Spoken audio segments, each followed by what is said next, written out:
Welcome to the only daily podcast focusing on compliance news of the day. Each morning, start your day with a cup of coffee and Tom Fox, the voice of compliance, to hear about 4 of the top compliance, corruption, or leadership stories you will need to start your day. The Daily Compliance News is a production of the Compliance Podcast Network.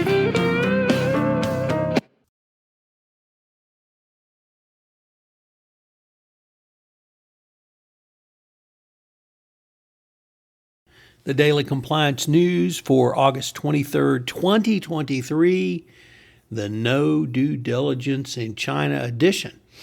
And this story comes to us from the FCPA blog.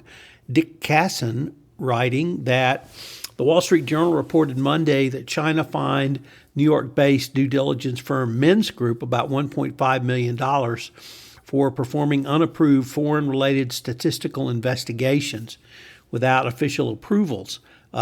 This, in Dick's opinion, may be the end of due diligence in China. China has raided several other U.S. firms and making it nearly impossible for U.S. firms to do boots-on-the-ground due diligence in China. Of course, China is seen as all businesses are state-owned enterprises, but now if you can't do due diligence to determine who the players are, you will need to seriously rethink your approach to anti-corruption compliance.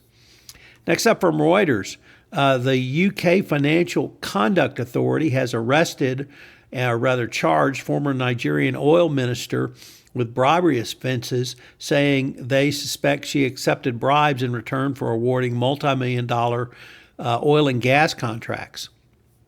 She is also the former president of OPEC as well.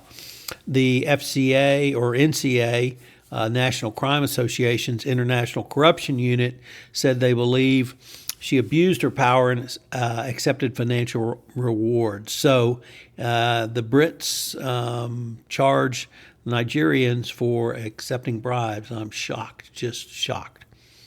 Next up from Business Insiders reports that Ukraine will institute a whistleblower program, reward program of up to 10% for whistleblowers who report corruption to the National Agency of Corruption Prevention. It provided a digital portal for people to report suspected corruption. The portal will launch in September. There will be a maximum reward of $380,000 or the equivalent of $380,000. So welcome to the world of whistleblowing employees, or rather Ukraine citizens.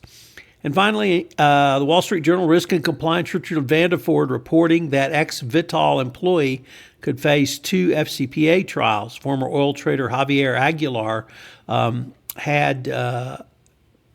is charged with being the lead operator in Vitol's FCPA corruption allegations.